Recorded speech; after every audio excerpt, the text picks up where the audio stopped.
Hello, and welcome to the Essential Reads podcast. My name is Isaac, and my goal is to bring to you a bunch of classic audiobooks in an easy and accessible way. Let's get started. The War of the Worlds by H.G. Wells. Book 2, Chapter 7. The Man on Putney Hill. I spent that night in the inn that stands at the top of Putney Hill, sleeping in a made bed for the first time since my flight to Leatherhead. I will not tell the needless trouble I had breaking into that house. Afterwards, I found the front door was on the latch, nor how I ransacked every room for food, until, just on the verge of despair, in what seemed to me to be a servant's bedroom, I found a rat-gnawed crust and 2 tins of pineapple. The place had been already searched and emptied. In the bar, I afterwards found some biscuits and sandwiches that had been overlooked. The latter I could not eat. They were too rotten. But the former only stayed my hunger, but I filled my pockets.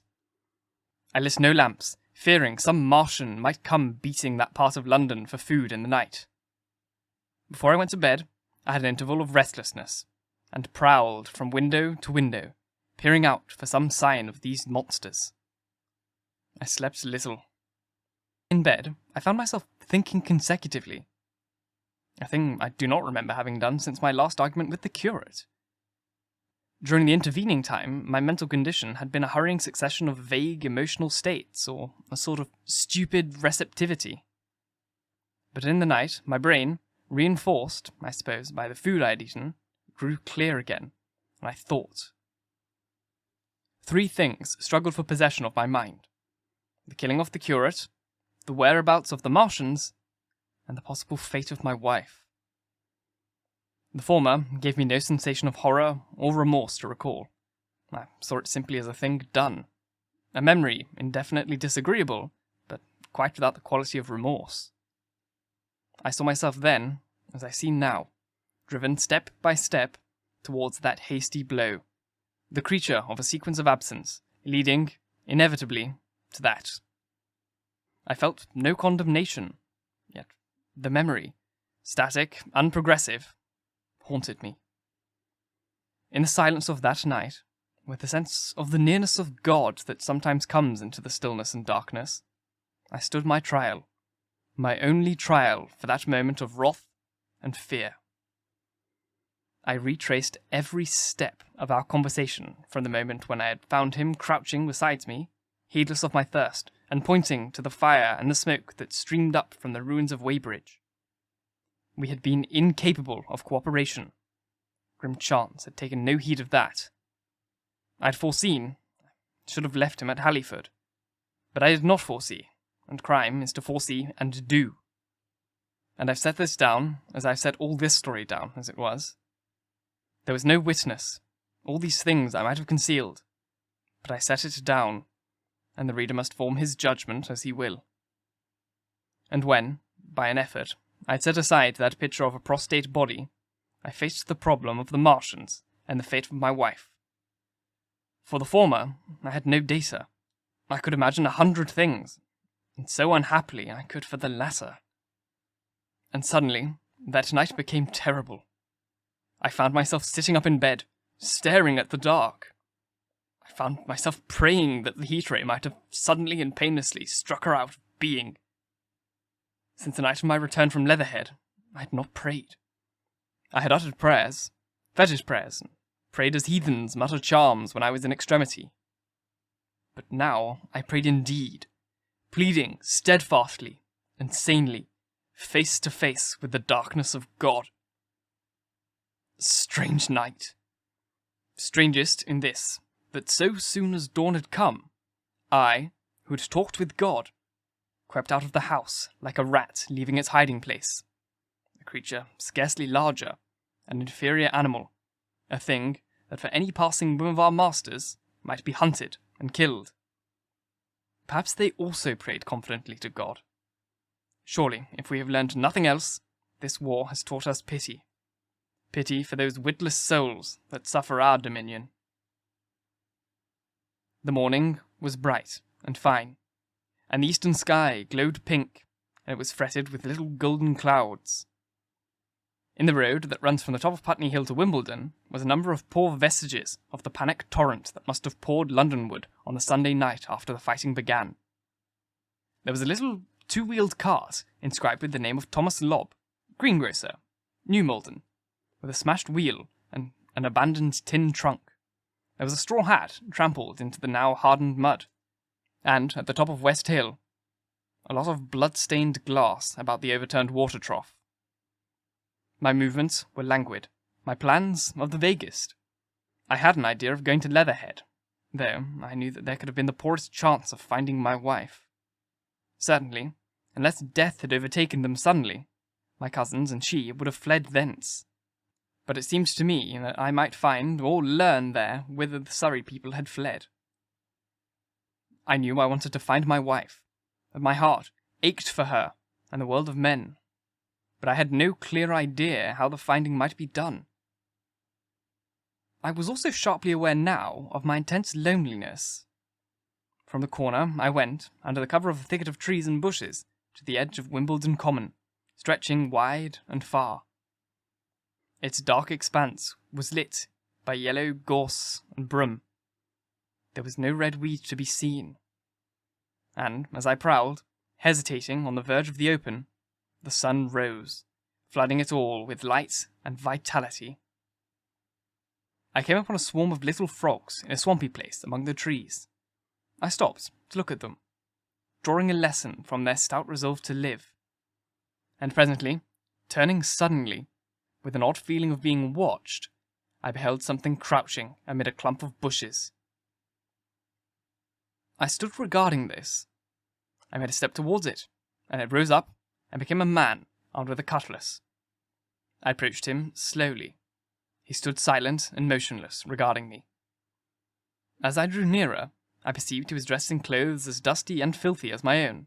He looked, indeed, as he had been dragged through a culvert. Nearer, I distinguished the green slime of the ditches mixing with the pale drab of dried clay and shiny, coaly patches.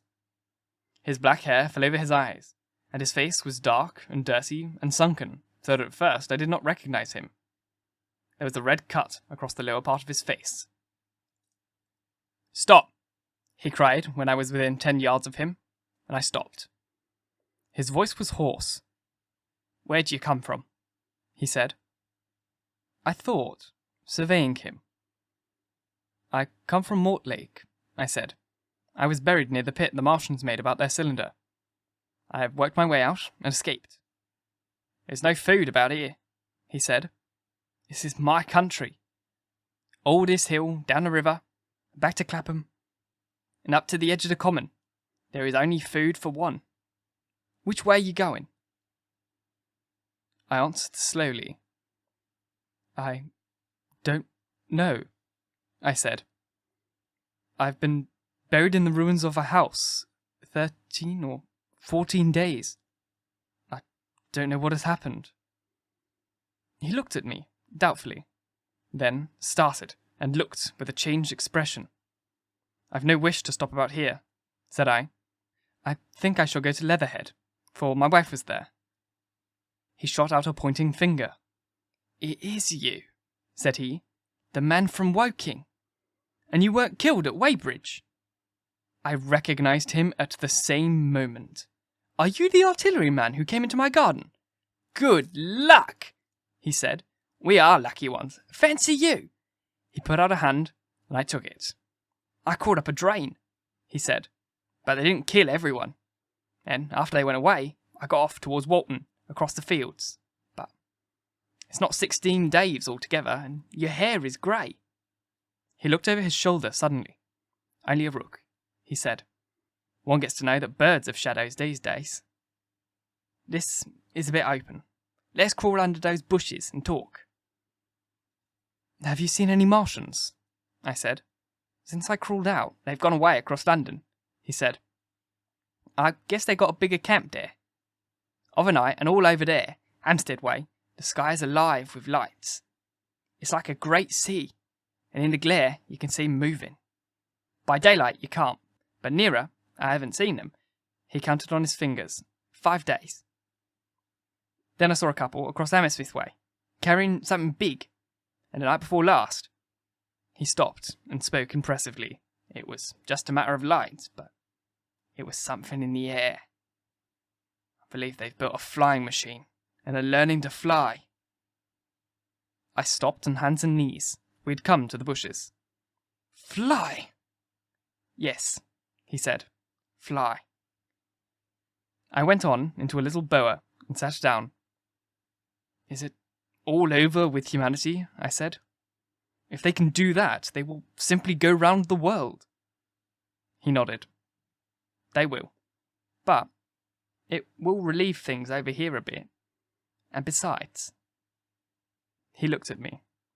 Aren't you satisfied it is up with humanity? I am. We're down. We're beat. I stared. Strange as it may seem, I had not arrived at this fact. A fact perfectly obvious so soon as he spoke. I still held a vague hope. Rather, I had kept a lifelong habit of mind. He repeated his words. We're beat. It's all over, he said. They've lost one. Just one. And they've made their footing good, and crippled the greatest power in the world. They walked over us. The death of that one at Way Bridge was an accident. These are only pioneers. They kept on coming. These green stars.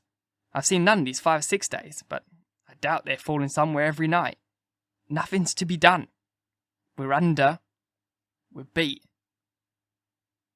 I made no answer. I sat, staring before me, trying in vain to devise some countervailing thought. This isn't a war, said the artilleryman. It was never a war, any more than there's war between man and ants. Suddenly, I recalled the night in the observatory. After the 10th shot, they fired no more. At least, until the first cylinder came. How do you know? Said the artilleryman.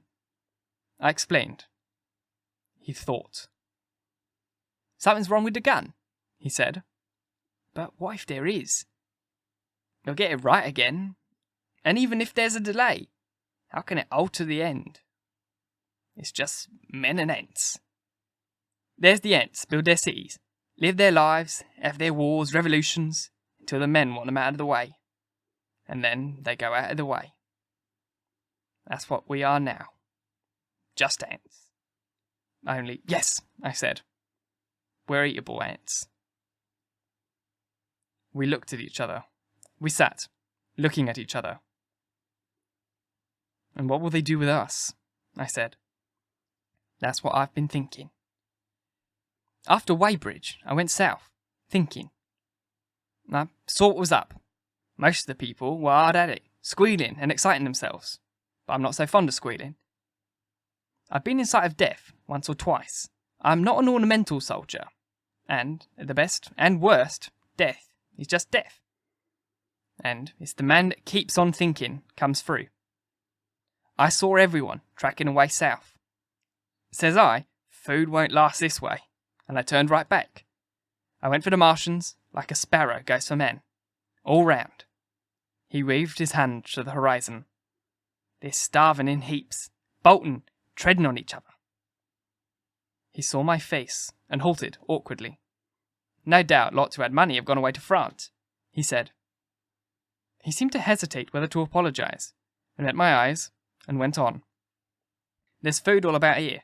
Canned things in shops, wines, spirits, mineral waters, and the water mains and drains are empty. Well, I was telling you what I was thinking. Here's intelligent things, I said.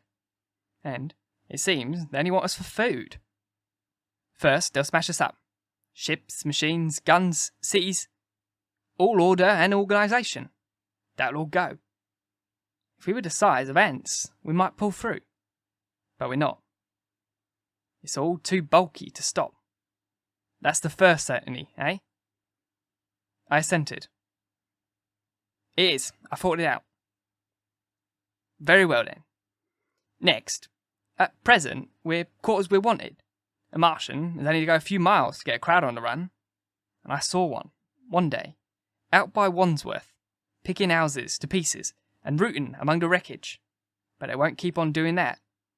So soon as they've settled all our guns and ships and smashed our railways and done all the things that they're doing over there, they will begin catching us systematic, picking up the best and storing us in cages and things. That's what they'll start doing in a bit. Lord, they haven't begun on us yet. Don't you see that? Not begun, I exclaimed. Not begun.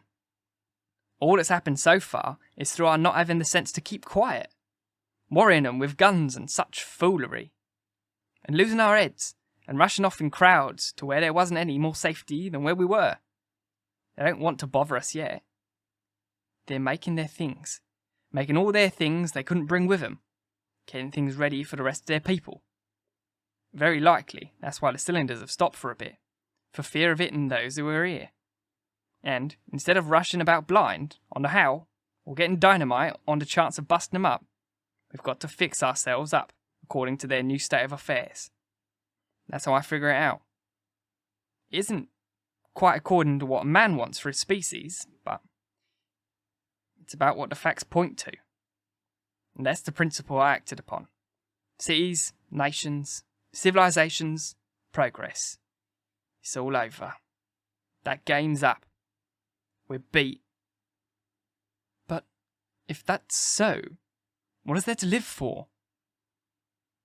The artilleryman looked at me for a moment. There won't be any more blessed concerts for 1,000,000 years or so, and there won't be any Royal Academy of Arts, and no nice little feeds at restaurants. If it's amusement you're after, I reckon the game's up.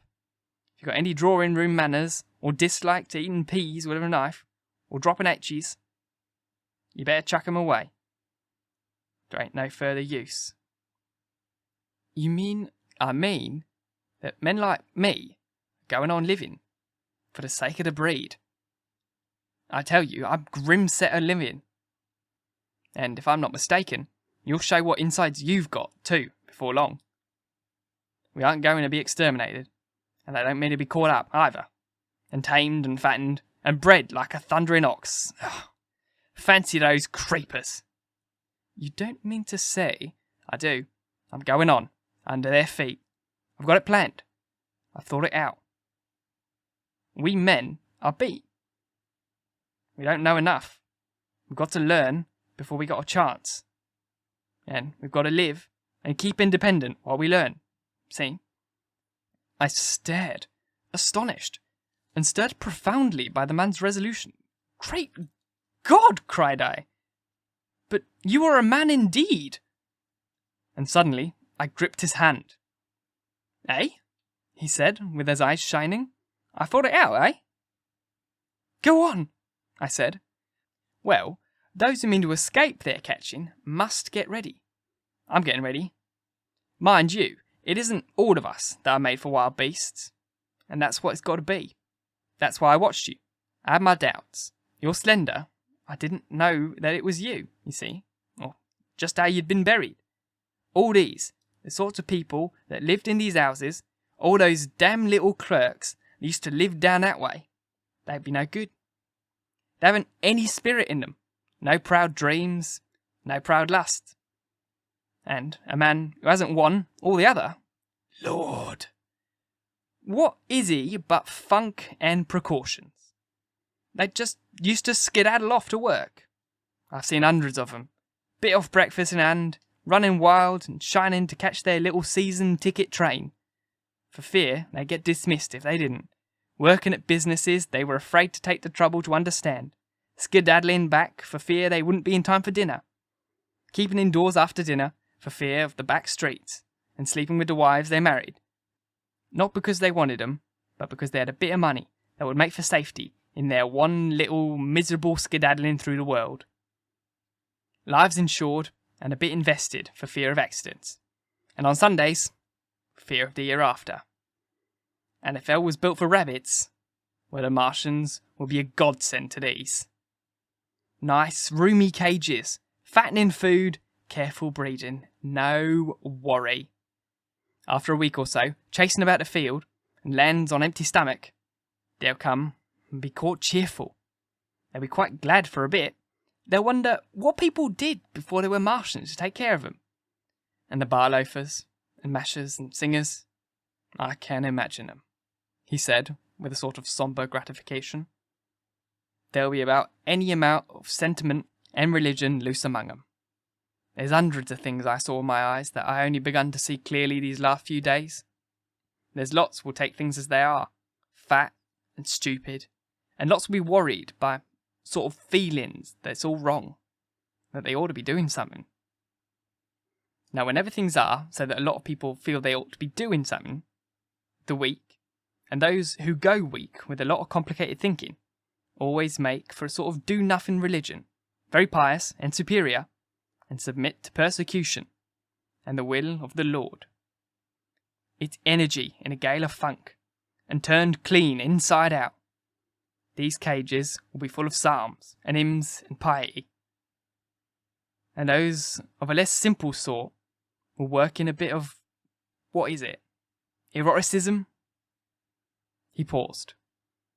Very likely, these Martians will make pets of some of them, train them to do tricks, who knows. Get sentimental over the pet boy who grew up and had to be killed. And some, maybe, they will train to hunt us. No, I cried. That's impossible.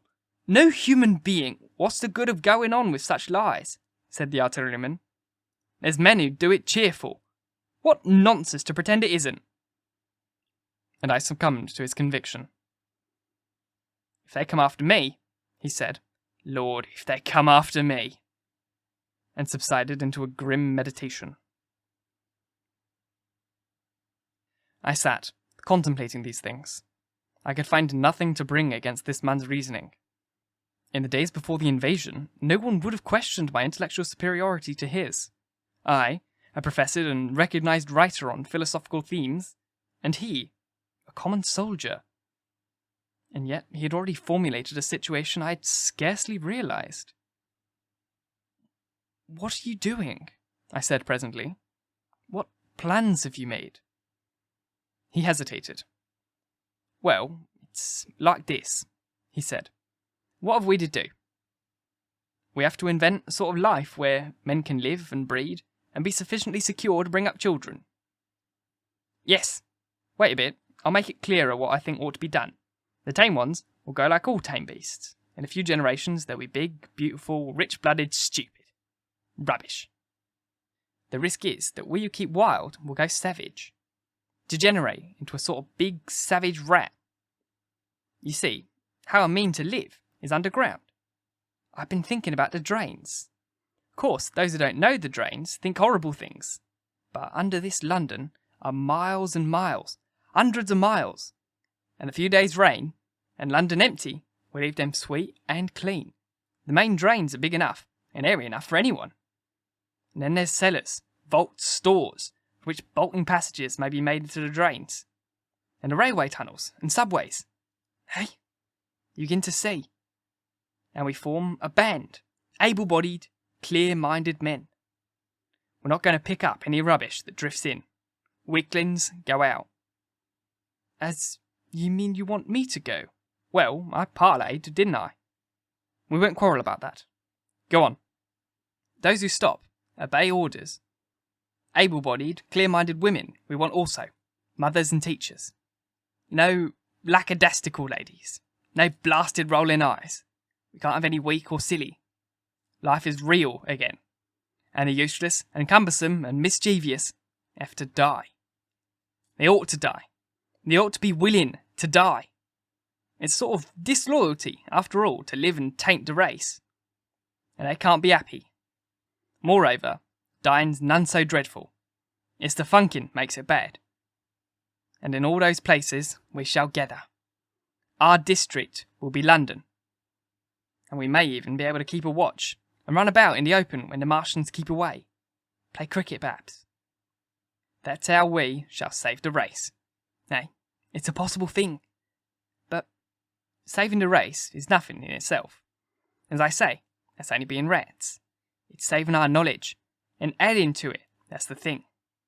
There, men like you come in. There's books, there's models. We must make great safe places, down deep, and get all the books we can. Not novels and poetry swipes, but ideas. Science books. That's where men like you come in. We must go into the British Museum and pick all those books through. Especially, we must keep up our science. Learn more. We must watch these Martians. Some of us must go as spies. When it's all working, perhaps I will. Get caught, I mean. And the great thing is, we must leave the Martians alone. We mustn't even steal. If we get in their way, we clear out. We must show them we mean no harm. Yes, I know. But they're intelligent things, and they won't hunt us down if they have what they want, and think we're just harmless vermin. The artilleryman paused and laid a brown hand upon my arm. After all, it may not be so much we may have to learn before. Just imagine this. 4 or 5 of their fighting machines, suddenly starting off. Heat rays, right and left. Not a Martian in 'em, but men. Men who have learned the way how. Maybe in my time even, those men. Fancy having one of them lovely things, with its heat ray, wide and free. Fancy having it in control. What would it matter if you smashed to smithereens at the end of the run, after a bust like that? I reckon the Martians will open their beautiful eyes. Can you see 'em, man? Can you see them, hurrying, puffing and blowing and hooting to their other mechanical affairs? Something out of gear in every case. And swish, bang, rattle, swish. Just as they are fumbling over it, swish comes the heat ray. Man has come back to his own. For a while, the imaginative daring of the artilleryman, and the ton of assurance and courage he had assumed, completely dominated my mind. I believed, unhesitatingly, both in his forecast of human destiny, and in the practicability of his astonishing scheme. And the reader, who thinks me susceptible and foolish, must contrast his position, reading steadily, with all his thoughts about his subject, and mine, crouching fearfully in the bushes, and listening, distracted by apprehension. We talked in this manner through the early morning time, and later crept out of the bushes, and, after scanning the sky for Martians, hurried precipitately to the house on Putney Hill, where he had made his lair. It was the coal cellar of the place, and when I saw the work he had spent a week upon, it was a burrow scarcely 10 yards long, which he designed to reach the main drain on Putney Hill.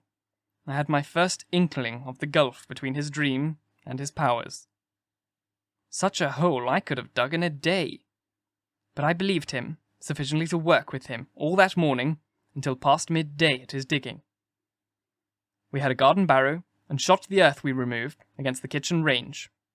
We refreshed ourselves with a tin of mock turtle soup and wine from the neighbouring pantry. I found a curious relief from the aching strangeness of the world in this steady labour. As we worked, I turned his project over in my mind, and presently objections and doubts began to arise. But I worked there all the morning. So glad was I to find myself with purpose again. After working an hour, I began to speculate on the distance one had to go before the cloaker was reached. The chances we had of missing it altogether. My immediate trouble was why we should dig this long tunnel, when it was possible to get into the drain at once down one of the manholes, and work back to the house. It seemed to me, too, that the house was inconveniently chosen, and required a needless length of tunnel. And, just as I was beginning to face these things, the artilleryman stopped digging and looked at me. "We're working well," he said. "I think it's time we reconnoitred from the roof of the house." I was for going on, and, after a little hesitation, he resumed his spade. And then suddenly, I was struck by a thought. I stopped, and so did he at once. "Why were you walking about the common," I said, "instead of being here?" "Taking in the air," he said. "I was coming back. It's safer by night." "But the work?" "Oh, one can always work," he said. And in a flash, I saw the man playing. He hesitated, holding his spade. "We ought to reconnoitre now," he said, "because if any come near, they may hear the spades and drop on us unawares." I was no longer disposed to object. We went together to the roof, and stood on a ladder, peeping out of the roof door. No Martians were to be seen, and we ventured out on the tiles and slipped down under the shelter of the parapet.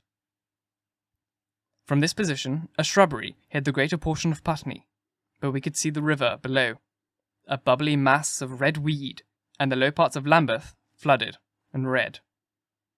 The red creeper swarmed up the trees about the old place, and their branches stretched gaunt and dead and set with shriveled leaves from amid its clusters. It was strange how entirely dependent both these things were upon flowing water for their propagation. About us, neither had gained a footing.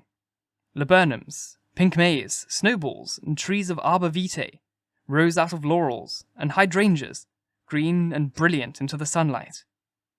Beyond Kensington, dense smoke was rising, and that blue haze hid the northward hills. The artilleryman began to tell me of the sort of people who still remained in London. "One night last week," he said, "some fools got the electric light in order, and there was all Regent Street and a circus, ablaze, crowded with painted and ragged drunkards, men and women, dancing and shouting till dawn. A man who was there told me, and as the day came, they began aware of the fighting machines, standing near by the Langham and looking down on him. Heaven knows how long he'd been there. It must have given him a nasty turn. He came down the road towards him, and picked up nearly 100, too drunk or frightened to run away. Grotesque gleam of a time no history would ever fully describe." From that, in answer to my questions, he came round to his grandiose plans again. He grew enthusiastic. He talked so eloquently of the possibility of capturing a fighting machine that I more than half believed in him again. But now that I was beginning to understand something of his quality, I could divine the stress he laid on doing nothing precipitately. And I noted that now there was no question that he personally was to capture and fight the great machine. After a time, we went down to the cellar. Neither of us seemed disposed to resume digging, and when he suggested a meal, I was nothing loath. He became suddenly very generous, and when we had eaten, he went away and returned with some excellent cigars. We lit these, and his optimism glowed. He was inclined to regard my coming as a great occasion. "There's some champagne in the cellar," he said. "We can dig better on this Thameside Burgundy," said I. "No," said he. "I'm host today. Great God, we've a heavy enough task before us. Let's take a rest and gather strength while we may. Look at these blistered hands." And, pursuant to the idea of a holiday, he insisted upon playing cards after we had eaten. He taught me euchre, and, after dividing London between us, I taking the northern side and he the southern, we played for parish points. Grotesque and foolish as this will seem to the sober reader, it is absolutely true, and, what is more remarkable, I found the card game and several others we played extremely interesting. Strange mind of man, that, with our species upon the edge of extermination, or appalling degradation, with no clear prospect before us but the chance of a horrible death, we could sit, following the chance of this painted pasteboard, and playing the joker with vivid delight. Afterwards, he taught me poker, and I beat him at 3 tough chess games. When dark came, we decided to take the risk and lit a lamp. After an interminable string of games, we supped, and the artilleryman finished the champagne. We went on smoking the cigars. He was no longer the energetic regenerator of his species I had encountered in the morning. He was still optimistic, but it was less kinetic, a more thoughtful optimism. I remember he wound up with my health, proposed in a speech of small variety and considerable intermittence. I took a cigar, and went upstairs to look at the lights which he had spoken, that blazed so greenly along the Highgate hills. At first, I stared unintelligently across the London valley. The northern hills were shrouded in darkness, the fires near Kensington glowed redly, and now and then an orange red tongue of flame flashed up and vanished in the deep blue night. All the rest of London was black. Then, nearer, I perceived a strange light, a pale, violet-purple, fluorescent glow, quivering under the night breeze. For a space, I could not understand it. And then I knew that it must be the red weed from which this faint irradiation proceeded. With that realization, my dormant sense of wonder, my sense of the proportion of things, awoke again.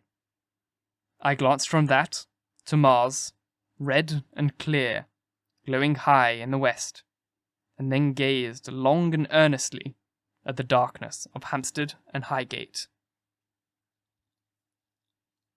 I remained a very long time upon the roof, wondering at the grotesque changes of the day. I recalled my mental states, from the midnight prayer to the foolish card-playing. I had a violent revulsion of feeling.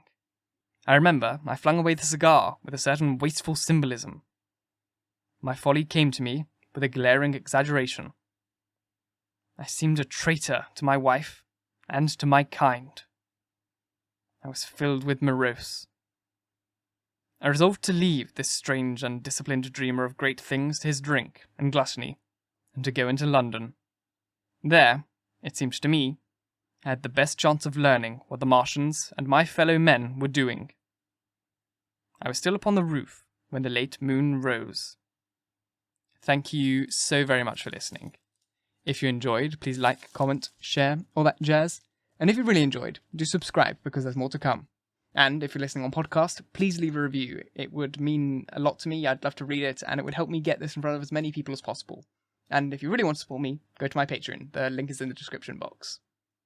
Once again, thank you for listening. And until next time, bye-bye.